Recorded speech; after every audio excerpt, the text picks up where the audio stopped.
ప్రార్థన చేసుకుందాం. దయానిధైన మా తండ్రి, మా రక్షకానికి అనేక స్తోత్రములు నాయన. నీ యొక్క మహోన్నతమైన కృపను బట్టి, దయను బట్టి దేవా, ఈ యొక్క మోషే సుఖుపవాస దినములలో నాయన మరి 4వ దినములోనికి మేము వచ్చి ఉండగా, ఈ యొక్క సమయమందు నీ మాటల్ని వినగొరుచుండగా నిలవబడిన నన్ను మరుగు చేసి మీరే ఆత్మచేత మాట్లాడుమని నాయన మీ యొక్క వాక్య మర్మములను మా అందరికీ తెలియపరచుమని వాక్యమై ఉన్న యేసు పేరట వేడుకొంచున్నాము మా పరమ తండ్రి, ఆమేన్. పునరుద్ధానుడైన యేసుక్రీస్తు ప్రభు యొక్క కృపా సమాధానములు మనందరికీ కలుగును గాక. మరణాత. ప్రియా దేవుని బిడ్డలారా, మరి గత 2 రోజులుగా యెహోవా దేవుడు మరి ఇశ్రాయేలు జనాంగం పక్షముగా ఐగుప్తు దేశంలో చేసిన అద్భుతముల గురించి మనం ధ్యానించుకున్నాం. మొత్తము ఇప్పటి వరకు మనం 9 అద్భుతాలని ధ్యానించుకుని ఉండగా, మరి ఈ రోజున అత్యంత భయంకరమైన తెగులు లేకపోతే దేవుడు ఇశ్రాయేలు జనాంగ పక్షముగా చేసిన ఒక గొప్ప అద్భుత కార్యం గురించి, అదే విధముగా యావత్ సృష్టి ఇప్పటి వరకు చూడలేని ఒక మహా అద్భుతకరమైన ఒక సన్నివేశం గురించి కూడా మనం ఈరోజు వాక్యంలో ధ్యానించుకుందాం. మరి 9 తెగుళ్లను పంపించిన తర్వాత మరి దేవుడైన యెహోవా కొద్దిగా సమయమును తీసుకుని మోషే అహరోనులతో దేవుడు కొన్ని విషయాలని తెలియజేస్తున్నాడు. దేవుడు పంపించిన 10వ తెగులు ఏమిటి అని అంటే, జ్యేష్ఠత్వము కలిగిన ప్రతి ఒక్కటి, ఐగుప్తు దేశంలో జ్యేష్ఠత్వము కలిగిన ప్రతి ఒక్కటి, పశువుల్లో కానీ జంతువుల్లో కానీ మనుషుల్లో కానీ ప్రతి ఒక్కరు కూడా మరణించినట్లు మనకు కనబడుతుంది. ఇదే ఐగుప్తు దేశం మీదకి దేవుడు పంపించిన 10వ తెగులు. ప్రియ దేవుని బిడ్డలారా, ఈ యొక్క తెగుల్ని పంపించడానికంటే ముందు దేవుడు కొన్ని కట్టడలను లేకపోతే కొంత క్రమాన్ని ఇశ్రాయేలుకి అలవాటు చేస్తున్నాడు.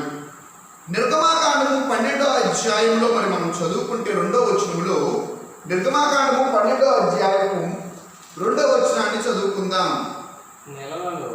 నెలలో ఈ నెల మీకు మొదటిది, ఇది మీ సంవత్సరమునకు మొదటి నెల. ప్రియ దేవుని బిడ్డలారా, దేవుడు 9 కార్యాలు 9 తెగుళ్ళు పంపించేసిన తర్వాత ఇశ్రాయేలు జనాంగం పక్షంగా మాట్లాడుతూ వారితో అంటున్న మాట ఏంటంటే, మోషే అహరోనులతో ఎప్పటి నుండి నీకు సంవత్సరం ప్రారంభమవుతుంది? ఇప్పటిదాకా వారి సంవత్సరాలు ఏమి లెక్కించబడలా, ఉజ్జాయింపుగా ఇన్ని సంవత్సరాలని. ఎప్పటి నుండి మీ అందరికీ కూడా చక్కగా సంవత్సరాలు లెక్కిస్తున్నాను. మీ నెలలో మొదటి నెల ఇది. ఏమిటి ఈ నెల అంటే అబీబు నెల అని దేవుడు ఇక్కడ వారికి తెలియజేస్తున్నాడు. ఈ యొక్క మొదటి నెలలో ఇశ్రాయేలు జనాంగము వారి యొక్క తిరుగు ప్రయాణాన్ని మొదలు పెడుతున్నారు.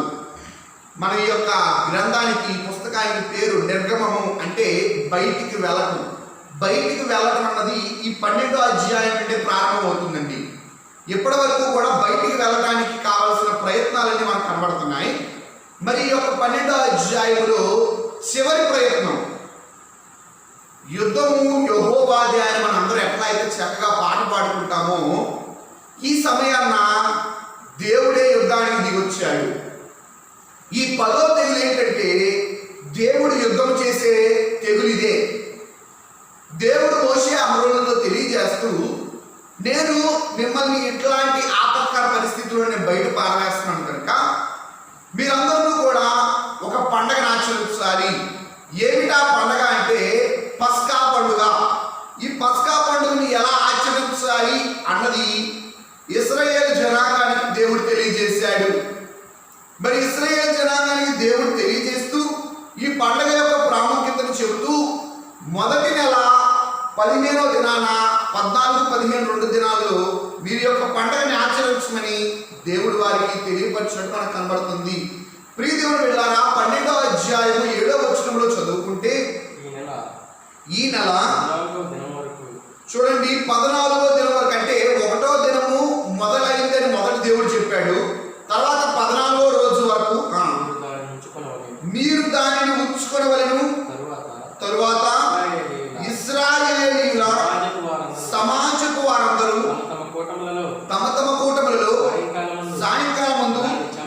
14వ రోజు సాయంకాలం ముందు ఆ యొక్క గొర్రె పిల్లను చంపి దాని రక్తం కొంచెము తీసి తాము దాన్ని తిను ఇండ్ల ద్వార బంధపు 2 నిలువు కమ్ముల మీదను పై కమ్మి మీదను చల్లి ఆ రాత్రియే వారు అగ్ని చేత కాల్చబడిన ఆ మాంసమును పొంగని రొట్టెలను తినవలను, చేదు కూరలతో దాన్ని తినవలను, దాని తలను దాని కాళ్ళను దాని అంతరములను అగ్నితో కాల్చి దాన్ని తినవలను. ప్రియ దేవుని బిడ్డలారా, దేవుడు ఇక్కడ పస్కా ఎలా ఆచరించాలో చెబుతూ ఏ రోజు చేయమన్నాడంటే 1వ నెల 1వ తారీఖు నుండి 14వ తారీఖు వరకు ఇవన్నీ సిద్ధపరచుకోవాలి.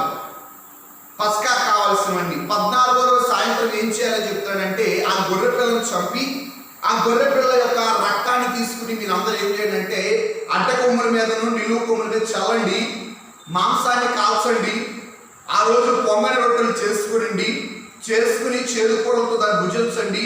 భుజించేటప్పుడు మీరు ఏం చేయాలంటే ఒక కర్రను పట్టుకుని మరి చెప్పులు తొడుక్కుని 11వ వచనంలో కనబడుతుంది, మీరు దాన్ని తినవలసిన విధమేదనగా మీ నడుమును కట్టుకుని మీ చెప్పులు తొడుక్కుని మీ కర్రలు చేత పట్టుకుని త్వరపడుచు దాన్ని తినవలను.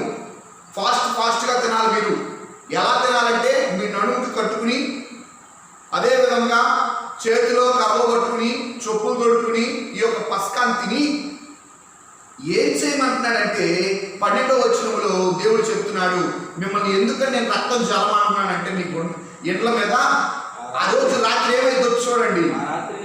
ఆ రాత్రి నేను ఐగుప్తు దేశమును సంచరించి ప్రియ దేవుని బిడ్డలారా, ఇందాక మనం చెప్పుకున్నాం, ఇప్పటి వరకు కూడా దేవుడు ఇండైరెక్ట్ గా అంటే ఒక తెగులు పంపించి యుద్ధం చేశాడు. ఇప్పుడు డైరెక్ట్ గా దేవుడు దిగి వస్తున్నాడు. ఇక్కడ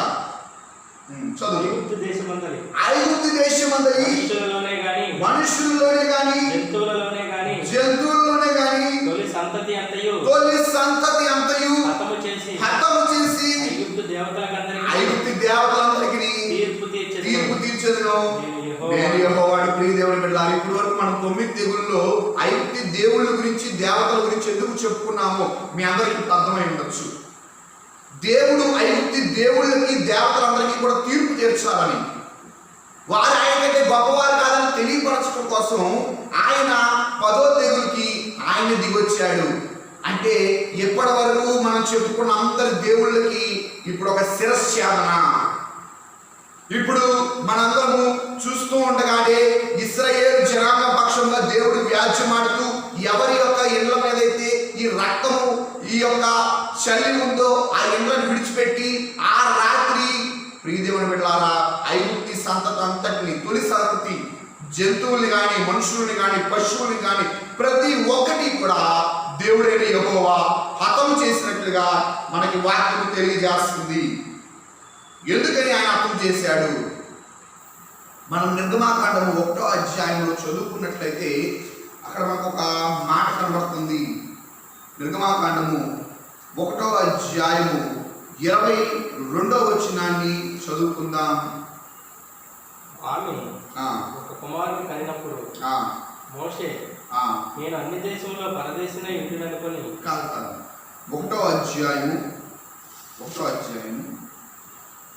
మరి ఫరో ఎబ్రీలులో పుట్టిన ప్రతి కుమారుని నదిలో పారవేయుడి, ప్రతి కుమార్తెను బ్రతకనీయుడి అని తన జనులందరికీ ఆజ్ఞాపించెను. ప్రియ దేవుని బిడ్డలారా, మరి 1వ అధ్యాయం 22వ వచనంలో మనం చదువుకున్నట్లయితే అక్కడ కనబడుతున్న మాట, ఫరో ఒక భయంకరమైన ఆజ్ఞ ఇచ్చాడు. ఇశ్రాయేలీయులు ప్రబలుతున్నారు, జనాలు పెరిగిపోతున్నారు అని చెప్పి ఏమని చెప్పాడంటే ప్రతి మగ పిల్లవాడిని ఏం చేయండి, 2 సంవత్సరాల పిల్లలందరినీ నదిలో పారవేయడం, వారు చనిపోతారు అని ఫరో తెలియజేస్తున్నట్టుగా మనకు కనబడుతుంది. మరి అక్కడ ఫరో ఏం చేశాడంటే ఒక భయంకరమైన బాల్య పిల్లలందరినీ కూడా శిశు వేదన వధ, అనేక మంది శిశువుల్ని వధించినట్టు మనకు కనబడుతుంది, చంపివేశారు. ఇక్కడ శిశువుల్ని కాదు దేవుడు చంపుతుంది, సరాసరి ఏ కుటుంబంలో అయితే జ్యేష్ఠ కుమారులు ఉన్నారో, ఏ యొక్క జంతువుల్లో అయితే జ్యేష్ఠత్వం కలిగి ఉన్నాయో, ఏ పశువుల్లో అయితే జ్యేష్ఠత్వం కలిగి ఉన్నాయో, మేము గొప్ప అనుకునే ప్రతి సంహరించి వేస్తున్నాడు. ప్రియదేవుని బిడ్డలారా, జ్యేష్ఠత్వం చాలా చాలా ప్రాముఖ్యమైంది. కానీ దేవుడికి ఆ యొక్క జ్యేష్ఠత్వాన్ని ఆయన హతము చేస్తున్నాడు. జ్యేష్ఠత్వం కలిగిన ప్రతి ఒక్కరిని ఇక్కడ మనం చూసినట్లయితే 12వ అధ్యాయము 29వ వచనాన్ని చదువుకుందాం. అర్ధరాత్రి వేళ జరిగినదేమనగా సింహాసనం మీద కూర్చున్న ఫరో మొదలుకొని చెరసాలలో ఉన్న ఖైదీ యొక్క తొలి పిల్ల వరకు ఐగుప్తు దేశమందరి తొలి పిల్లలందరినీ పశువుల తొలి పిల్లలన్నిటినీ యెహోవా హతము చేసెను. ప్రియ దేవుని బిడ్డలారా, 30వ వచనంలో కూడా మనం చదువుకుంటే ఆ రాత్రి ఫరోయు అతని సేవకులందరూ ఐగుప్తీయులందరూ లేచినప్పుడు శవము లేని ఇల్లు. చూడండి ఎంత భయంకరమైన మాట. శవము లేని ఇల్లు ఒక్కటైనా లేకపోయినందున ఐగుప్తిలో మహాఘోష పుట్టెను. ప్రియ దేవుని బిడ్డలారా, ప్రతి ఒక్క ఇల్లు కూడా ఒక శవముతో నిండుకుని ఉంది. ప్రతి ఒక్క ఇల్లు కూడా ఒక్క శవం కూడా లేకుండా లేదు. అంటే ఒక భయంకరమైన శ్రమ, ఒక భయంకరమైన ఇబ్బంది, అదే విధంగా ఒక భయంకరమైన తెగులు సృష్టికర్త ఐగుప్తు దేశం మీదకి తెచ్చినాడు. ఎప్పుడైతే ఐగుప్తు దేశం మీదకి దేవుని యొక్క తెగులు తెచ్చాడో, ఫరో అతని సైన్యము, ఫరో అతని యొక్క మంత్రులు అందరూ కూడా ఒక ఆలోచనకు వచ్చారు. ఈ యొక్క జనాంగమును మనం ఉంచుకున్నట శ్రేయస్కరం కాదు కనుక వారందరినీ కూడా పంపించి వేద్దాము అని ఫరో తన యొక్క జనాంగంతో ఆ రోజు చెప్పడం మనకు కనబడుతుంది. 12వ అధ్యాయము 51వ వచనంలో చదువుకుంటే యెహోవా ఇశ్రాయేలీయులను వారి వారి సమూహముల చొప్పున ఆనాడే ఐగుప్తు దేశంలో నుండి వెలుపలికి రప్పించెను. ప్రియ దేవుని బిడ్డలారా, 14వ దినాన వీరు పస్కా ఆచరించారు. 14వ దినం రాత్రి, 15వ దినం పొద్దున్న చూసేటప్పుడు కల్లా, అంటే మొదటి నెల 15వ రోజు ఉదయం లేచి చూసేటప్పుడు ప్రతి ఒక్క ఇళ్లలో శవాలు ఉన్నాయి. ఈ యొక్క భయంకరమైన పరిస్థితిని చూసి ఫరో భయపడిపోయి ఇశ్రాయేలు పెద్దలైన మోషే అహరోనులను పిలిపించి, అయ్యా మీరు ఇక్కడ ఉండమాకండి, మీరు వెళ్ళిపోండి అని వారికి చెప్పడము, వారు అందరూ కూడా అక్కడి నుండి ప్రయాణమై బయలుదేరటము కూడా మనకు కనబడుతుంది. అంటే మొదటి నెల 15వ రోజున ఇశ్రాయేలు జనాంగము ఐగుప్తిలో నుండి బయటకు వచ్చారు. దేవుని విశ్వాసులారా, అప్పటి వరకు కూడా వారు చెరలో ఉన్నారు. కానీ దేవుడు చెప్పిన తర్వాత మొదటి నెల 15వ దినమందు వారు ఐగుప్తిలో నుండి బయటకు వచ్చినట్లుగా మనకు వాక్యం తెలియజేస్తుంది. ఇప్పటి వరకు ఇటువంటి భయంకరమైన తెగులు మనం ఎక్కడా చూడలేదు. ఎందుకంటే ఒక ఊరు తీసుకున్నా, ఒక దేశం తీసుకున్నా, శవము లేని ప్రతి ఇల్లు అక్కడ కనబడుతుందంటే అంత భయంకరమైన పరిస్థితి. ఈ కాలంలో మనం చూస్తున్నప్పుడు కరోనా వలన అనేక మంది కుప్పలు తిప్పలుగా అనేక చోట్ల చనిపోతున్నారు. ప్రపంచవ్యాప్తంగా ఇప్పటికి సుమారు ఒక 6 లక్షల మంది మరణించారు. అంటేనే మనం అందరం ఎంతో వేదన పడుతున్నాం ప్రపంచవ్యాప్తంగా. కానీ ప్రియదేవుని బిడ్డలారా, అక్కడ ఒక్క ఐగుప్తు దేశంలోనే కొన్ని వేల మంది ఒక్కరోజు ఒక రాత్రి మరణించారు. కారణం ఏంటంటే యుద్ధం చేసింది మనుషులు కాదు, యుద్ధం చేసింది దేవుడు. ఆయన ఖడ్గము తీసుకుని వచ్చి యుద్ధము చేయగా ఆయన్ని ఆపు చేయగలిగిన వాడు ఎవరు? ఇంకా ఆ రోజు ఐగుప్తు దేశములో ఒక భయంకరమైన ఘోష, భయంకరమైన శ్రమ పుట్టింది. ఆ శ్రమను బట్టి వారందరినీ కూడా ఇశ్రాయేలీలందరినీ కూడా ఐగుప్తు జనాంగము పంపించి వేసినట్టు మనకు కనబడుతుంది. ప్రియ దేవుని బిడ్డలారా, మరి పంపించి వేసిన తర్వాత దేవుడు మరలా మోషేతో ఒక మాట చెబుతూ ఏమని అంటున్నాడంటే 13వ అధ్యాయము 17వ వచనాన్ని చదువుకుందాం. మరియు ఫరో ప్రజలను పోనీయగా దేవుడు ఈ ప్రజలు యుద్ధము చూచినప్పుడు వారు పశ్చాత్తాపడి ఐగుప్తుకు తిరుగుదురేమో అనుకొని ఫిలిష్తీయుల దేశము సమీపమైనను ఆ మార్గమున వారిని నడిపింపలేదు. ప్రియ దేవుని బిడ్డలారా, ఫిలిష్తీయుల దేశం వైపు నుండి వెళ్తే వీరు తొందరగానే వెళ్ళిపోయేవారు. కానీ అక్కడికి వెళ్తే యుద్ధాలు ఉంటాయి, అక్కడికి వెళ్తే వీరికి శ్రమలు ఉంటాయి. శ్రమలు చూసి మళ్ళీ వెంటనే వెనక్కి పారిపోయి వచ్చేస్తారేమో ఐగుప్తు దేశానికి అని చెప్పి దేవుడు ఏం చేశాడంట, వారిని ఫిలిష్తీయుల దేశం వైపు తీసుకెళ్లకుండా మరి ఒక దేశం వైపు మరి ఒక మార్గం గుండా వారిని నడిపించడము దేవుడు ప్రారంభించాడు. ఇప్పటి నుండి మనము రాబోయే దినాలన్నింటిలో కూడా ఇశ్రాయేలు యొక్క అరణ్య యాత్రలో వారు ఏ స్థలాలు దాటుకుంటూ వెళ్ళారో కూడా చూద్దాం. మరి ఇక్కడ ఎప్పుడైతే ఫరో వారిని వెళ్ళిపోమన్నాడో వారు వారి యొక్క ప్రయాణమును ఎట్లా ప్రారంభించారంటే, వారు ఉన్న నివాస స్థలమైన గోషేను వైపు వచ్చేసి సుక్కోతు రావటము 20వ వచనంలో చూస్తే వారు సుక్కోతు నుండి ప్రయాణమైపోయి అరణ్యం దగ్గరనున్న ఏతాములో దిగిరి 13వ అధ్యాయం 20వ వచనంలో. ప్రియదేవుని పిల్లారా, వారు మొట్టమొదటిగా సుక్కోతుకు రావడము, సుక్కోతు నుండి ప్రయాణం అయిపోయి అరణ్యము గుండా ఏతాములో దిగారు. ఏతాములో దిగిరి అంటే అక్కడ కొన్ని దినాలు వారు ఉన్నారు. ఉండి అక్కడ దేవుడు వారికి ఎలా ఉన్నాడని బైబిల్ గ్రంథం తెలియజేస్తుందంటే, రాత్రి వేళ అగ్నిస్తంభము గాను పగటి వేళ మేఘస్తంభము గాను దేవుడైన యెహోవా వారి ముందర నడుచుచూ వచ్చినట్టు బైబిల్ గ్రంథం తెలియజేస్తుంది. ప్రియదేవుని బిడ్డలారా, వారు ఎన్ని సంవత్సరాలు నడిచినా కూడా ఈ యొక్క పగటి వేళ మేఘస్తంభము రాత్రి వేళ అగ్నిస్తంభము వారిని విడిచిపోలేదు. ఆ తర్వాత 14వ అధ్యాయంలో మనం వస్తే ఇక్కడ ఇశ్రాయేలీలు ఎక్కడికి వచ్చారంటే పీహహీరోతు 14వ అధ్యాయం 2వ వచనంలో చూసి చదువుకున్నట్లయితే, ఇశ్రాయేలీలు తిరిగి పీహహీరోతు ఎదుటను అనగా మిగ్దోలుకు సముద్రమునకు మధ్యనున్న బయల్సేఫోను ఎదుటను దిగవలనని వారితో చెప్పుము, దాని ఎదుట సముద్రం వద్ద వారు దిగవలను. ప్రియదేవుని బిడ్డలారా, ఇప్పుడు ప్రపంచంలోని మానవ జాతి కల్లారా చూడాలనుకునే ఒక గొప్ప అద్భుత కార్యం అండి ఇది. ఏమిటో తెలుసా? ఎర్ర సముద్రం పాయలవటం. నాకు తెలిసి ఇది ఒక గొప్ప అద్భుత కార్యము. దేవుడు ఇక్కడ ముందరగానే చెబుతున్నాడు. ఏమనంటే, మీరందరూ ఎక్కడ దిగండి, కరెక్ట్గా సముద్రం ముందర దిగండి, ఆ ఏరియాలో ఉండండి మీరు. ఆ తర్వాత వచ్చిన వాళ్ళు దేవుడు చెప్తున్న మాట ఏంటంటే, అయితే 14వ అధ్యాయం 3వ వచనంలో చదువుకుంటే, ఫరో ఇశ్రాయేలును గురించి వారు ఈ దేశంలో చిక్కుబడి ఉన్నారు, అరణ్యము వారిని మూసివేసిన అనుకును. ప్రియదేవుని బిడ్డలారా, దేవుడు పూర్తిగా ఐగుప్తిని విడిచిపెట్టాలనుకోవట్లేదు కనుక దేవుడు ఏం తెలియజేస్తున్నాడంటే, అక్కడ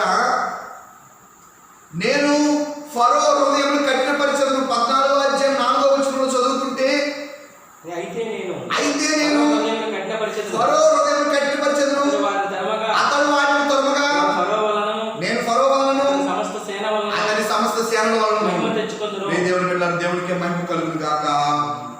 ప్రియదేవుని విశ్వాసులారా, దేవుడు ఇక్కడ తెలియజేస్తున్నాడు ఏంటంటే, ఎవరి వలన మహిమ తెచ్చుకుంటాడంటే ఆయన ఇశ్రాయేలు ద్వారా కాదు, ఆయన మొట్టమొదటిగా ఆ యొక్క శత్రువుల ద్వారా మహిమ తెచ్చుకుంటానంటున్నాడు. ఫరో యొక్క హృదయాన్ని కఠినపరిచినట్టేనంట. ఫరో యొక్క సైనికులు అందరూ వచ్చి, అయ్యా మనం ఎందుకు విడిచిపెట్టాం వాళ్ళని మళ్ళా పట్టుకుంటామంటే ఫరో వారిని తరుముకుంటా వచ్చాడు. వీళ్ళందరూ ఎక్కడికి విక్కుపోయారంటే సముద్రం ముందర. ప్రియమైన దేవుని బిడ్డలారా, ఒకరిద్దరు ఉంటే ఏదైనా ఓడో ఏదో కట్టుకుని వెళ్ళేవారేమో, కానీ సుమారు 20 లక్షల మంది అక్కడ కనబడుతున్నారు. స్త్రీలు, బిడ్డలు, పురుషులు కలుపుకుంటూ 20 లక్షల మంది ఉంటే ఈ 20 లక్షల మంది ఒకేసారి వెళ్ళడం జరగదు. సముద్రం దాటలేరు. సముద్రం దగ్గర ఇరుక్కుపోయారు. వెంటనే ఫరో ఎంతో ఉత్సాహంగా వచ్చాడంటే, వీళ్ళు వాళ్ళు మరలా నాకు చిక్కారు. ఆయన ఎంతైతే ఉత్సాహంగా వచ్చాడో ఆయనకి తెలియదు ఇది ఎవరి కార్యం అని అంటే దేవుడి కార్యం.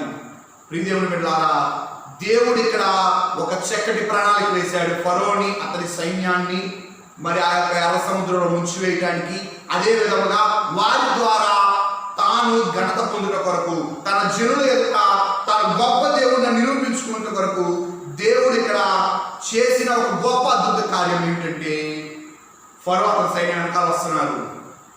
ముందర ఇశ్రాయేల్ జనాంగం ఉన్నారు. ఇశ్రాయేల్ జనాంగం అందరూ భయపడుతున్నారు, మేము ముందుకు దాటలేము, ఫరో మమ్మల్ని చంపేస్తాడు, మాకు ఐగుప్తులో సమాధులు లేవని ఇక్కడ తీసుకొచ్చావా మోషే అని వారు ఆయన అంటే మనకు కనబడుతుంది. 14వ అధ్యాయం 11వ వచనంలో చదువుకున్నట్లయితే అంతటా వారు మోషేతో ఐగుప్తులో సమాధులు లేవని ఈ అరణ్యంలో చచ్చుటకు మమ్మను రప్పించితివా, మమ్మను ఐగుప్తులో నుండి బయటికి రప్పించి మమ్మను ఇట్లు చేయనేలా మా జోలికి రావద్దు, ఐగుప్తులకు దాసులమగుదమని ఐగుప్తులో మేము నీతో చెప్పిన మాట ఇదే. ప్రియదేవుని బిడ్డలారా, చూసారా ఎంత భయస్తులో మీరు 20 లక్షల మంది ఉన్నారు, తిరిగి యుద్ధం చేయవచ్చు.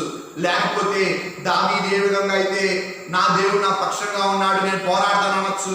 కానీ వీరందరూ ఏమంటున్నారంటే మేము రాకుండా వారి దాసులు అయిపోయేవాళ్ళు, ఇక్కడ చంపేస్తాడు మమ్మల్ని భయపడుతున్నారు. ఇన్ని సూచక్రియలు జరిగించి వీరిని బయటకు తీసుకొచ్చిన దేవుడు వీరిని విడిచిపెడతాడా అని ఒక ఆలోచన కూడా రాలేదు. అందుకని మోషే చెప్తాడు 13వ వచనంలో, అందుకు మోషే భయపడకుడి, యెహోవా మీకు నేడు కలుగజేయు రక్షణను మీరు ఊరక నిలుచుండి చూడుడి. ఈ మీరు నేడు చూచిన ఐగుప్తులను ఇక మీదట మరి ఎన్నడూ చూడరు. ప్రియదేవుని బిడ్డలారా, దేవుడి రోజున నీ ద్వారా నా ద్వారా కూడా ఈ సాక్ష్యాన్ని వినాలనుకుంటున్నాడు.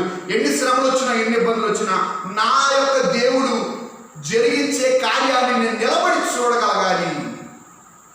ఇశ్రాయేల్ జనాంగం మాట ఎవరు మాట్లాడలేకపోయారు. మోషే అంటున్నాడు మీరందరూ నిలుచుండి చూడండి ఆయన చేసే రక్షణ కార్యం ఈ రోజు చూసిన ఐగుప్తీయులు మీరు ఎంతటికి చూడరు.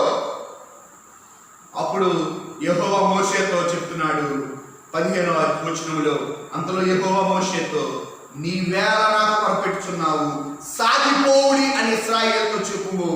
నీవు నీ కర్రను ఎత్తి ఆ సముద్రం వైపు నీ చెయ్యి చాపి దానిని పాయలుగా చేయము. అప్పుడు ఇశ్రాయేలీలు సముద్రం మధ్యను ఆరిన నేలను నడిచిపోవుదురు. ప్రియదేవుని బిడ్డలారా, అక్కడ మనం చూసినట్లయితే ఇశ్రాయేలు జనాంగము నడిచిపోవటానికి దేవుడు ఒక గొప్ప అద్భుత కార్యాన్ని చేస్తున్నాడు.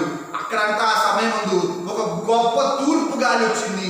21వ వచనంలో చదువుకుంటే మోషే సముద్రం వైపు తన చెయ్యి చాపగా యెహోవా ఆ రాత్రి అంతయు బలమైన తూర్పు గాలి చేత సముద్రమును తొలగించి దాన్ని ఆరిన నేలగా చేసిన ప్రియ దేవుడి విశ్వాసులారా, ఎంత గొప్ప అద్భుత కార్యం చూడండి. ఒక రాత్రి అంతా ఒక సముద్రం మీదే ఒక తూర్పు గాలి రాగా సముద్రం 2 పాయలైపోయింది.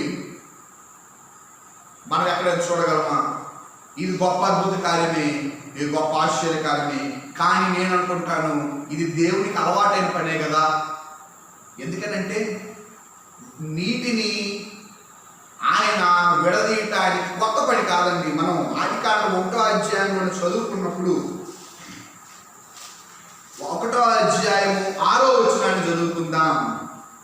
మరియు దేవుడు జలముల మధ్య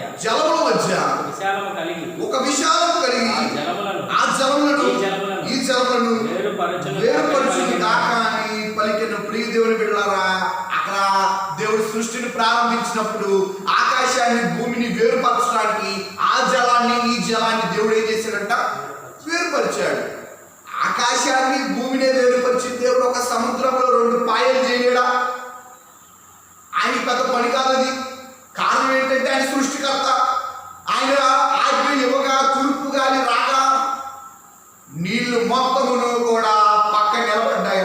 దేవుడి బిడ్డలారా, మరి అనేక మంది శాస్త్రవేత్తలు అంటారు అదంతా కూడా సైన్స్ ప్రకారంగా ఆ సమయం ముందు పెద్ద గాలి రావటం వలన ఆ నీళ్ళు అట్లా పక్కకి జరిగాయి, మధ్యలో మార్గం వచ్చింది, అందులో దేవుడి గొప్పతనం ఏమీ లేదనే వారు ఉన్నారు. కానీ నేనంటాను నీళ్లు పక్కకు వెళ్తాయి కానీ నీళ్లు గోడలో నిలబడతాయా? మరి అక్కడ మనం చూస్తే అక్కడ నీళ్ళు అంట గోడ వలె ఉండేను అని మనకు కనబడుతుంది. 14వ అధ్యాయం 22వ వచనంలో చదువుకుంటే నీళ్లు విభజింపబడగా ఇశ్రాయేలీయులు సముద్రం మధ్యను ఆరిన నేల మీద నడిచిపోయి ఆ నీళ్లు వారి కుడి ఎడమ ప్రక్కలను వారికి గోడ వలె ఉండెను. దేవుడు బిడ్డలారా, నీళ్ళు అంటారు గోడలా నిల్చున్నాయి. ఇది కార్యము దేవుడు తప్ప ఎవరు చేయగలరు? గోడలాగా నిలబెట్టగలడు. కావాలంటే ఆ రక్షణ కోసం బాప్టిస్మంగా చేయగలడు. కావాలంటే ఆ నీటి ద్వారానే మనందరికీ ఉదక స్నానం చేయించగలడు మన దేవుడు. అటువంటి గొప్ప దేవుడు ఇక్కడ పని పూడుకుని ప్రపంచంలో ఎన్నడూ నువ్వు చూడలేని ఒక అద్భుత కార్యము, మహోన్నతమైన ఈ యొక్క గొప్ప క్రియను, ఈ యొక్క ఆశ్చర్య కార్యములు ఇశ్రాయేలీయుల కన్నుల ఎదుట చూపించాడు.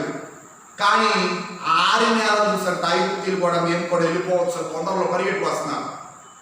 వారేమో ఒక రాత్రి అంతా మరారు, ఇశ్రాయేలీయులందరూ ఏమో నడుచుకుని వెళ్తున్నారు, ఐగుప్తీయులేమో గుర్రాల మీద వస్తున్నారు. కనుక దేవుడు ఏం చేశాడంటే వారికి వీరికి మధ్యన దేవుడు నిలబడినట్లుగా 14వ అధ్యాయము 19-20 వచనాలను చదువుకుందాం. అప్పుడు ఇశ్రాయేలు ఎదుట ముందుగా నడిచిన దేవదూత వారి వెనుకకు పోయి వారిని వెంబడించెను. ప్రియదేవుని బిడ్డలారా, అప్పటి వరకు ముందుగా ఉన్న దేవదూత వెనక్కి వెళ్ళిపోయి నడుస్తుంది. ఆ మేఘస్తంభము వారి ఎదుట నుండి పోయి వారి వెనుక నిలిచెను. చూడండి, మేఘస్తంభం వెనక్కి వెళ్ళిపోయేటప్పటికి ఈ యొక్క ఐగుప్తీయులందరికీ కూడా చీకటి కమ్మేసిందంట. అది ఐగుప్తీయుల సేనకు ఇశ్రాయేలీయుల సేనకు నడుమ ప్రవేశించునంటే ఇశ్రాయేల్ జనాంగం అందరూ వెలుగులో నడుస్తున్నారు, ఐగుప్తీ జనాంగం అందరూ వెనక చీకట్లో ఉన్నారు. రెండింటి మధ్యన దేవదూత ఉంది, ఇద్దరు సైన్యముల మధ్యన. అదేవిధంగా వారికేమో అగ్నిస్తంభం ఉంది, వీరి మీద ఏమో మేఘస్తంభం కనబడుతుంది. ఆ రాత్రి అంతయు 20 వచనంలో చదువుకుంటే అది మేఘము కనుక వారికి చీకటి కలిగిన కానీ రాత్రి అది వీరికి వెలిగించదు కనుక ఆ రాత్రి అంతయు ఐగుప్తీయుల సేన ఇశ్రాయేలీయుల సమీపింపలేదు. రాత్రి అంతా కూడా వీళ్ళు ఎంత శ్రమ పడినా వీరికి ఏమి కనబడట్లా ముందుకు వెళ్ళటానికి. చూస్తా ఉన్నారు, వాళ్ళే నడుచుకుని వెళ్ళిపోయారు, దాటేశారు వాళ్ళందరూ. వీరేం చేయలేకపోతున్నారు, వాళ్ళ దగ్గర రాలేకపోతున్నారు, ఎందుకంటే చీకటి పడిపోయింది. ప్రియదేవుని బిడ్డలారా, ఎప్పుడైతే ఈ యొక్క కార్యం దేవుడు జరిగిస్తున్నాడో తర్వాత వీరందరూ దాటేశారు, సముద్రం దాటి వెళ్ళిపోయిన తర్వాత ఫరోను అతని సైన్యమును ఏం చేస్తారంటే వెంబడించారు. ఇప్పుడు వీరికి మేఘస్తంభం తొలగిపోయింది, వీరికి కూడా వెలుగు వచ్చింది. 14వ అధ్యాయం 23వ వచనంలో చదువుకుంటే ఐగుప్తీయులను ఫరో గుర్రములను రథములను రౌతులను వారిని తరిమి సముద్ర మధ్యమున చేరి. ప్రియదేవుని బిడ్డలారా, ఎక్కడికి వెళ్ళిపోయారంటే సముద్రం మధ్య దాకా వెళ్ళిపోయారు. పట్టేసుకున్నాం అని వెళ్తున్నారు. అయితే వేకువజామున యెహోవా ఆ అగ్ని మయమైన స్తంభము నుండి ఐగుప్తీయుల దండు వైపు చూచి ఐగుప్తీయుల దండును కలవరపరిచి వారి రథ చక్రములు ఊడిపడినట్లు చేయగా వారు బహు కష్టపడి తోలుచుండ్రి. ఎంత ప్రయాసపడుతున్నారు చూడండి వీళ్ళు వెనక్కి పట్టుకెళ్ళటానికి. కానీ వారి ప్రయాసకి తగ్గ ప్రతిఫలం దొరకదు. ఎందుకనంటే అక్కడ యుద్ధం చేస్తున్న నరుడు కాదు, దేవుడు. అప్పుడు ఐగుప్తీయులు ఇశ్రాయేలు ఎదుటి నుండి పారిపోవడం రండి యెహోవా వారి పక్షమున మనతో యుద్ధం చేయించున్నాడని చెప్పుకోండి. ఎంత గొప్ప సాక్ష్యం చూడండి. దేవుడి దాకా చెప్పాడు, నేను ఐగుప్తీయుల ద్వారాను ఫరో ద్వారాను నేను గొప్ప మహిమ పొందుతానని చెప్పిన దేవుడు ఇక్కడ చెబుతున్నారు. వాళ్ళందరూ ఐగుప్తీయులు, మనం ఇంకా ముందుకు వెళ్ళొద్దు, వెనక్కి తిరిగి వెళ్ళిపోదాం రండి. వారి పక్షంగా యుద్ధం చేస్తుంది ఎవరంటే యెహోవా.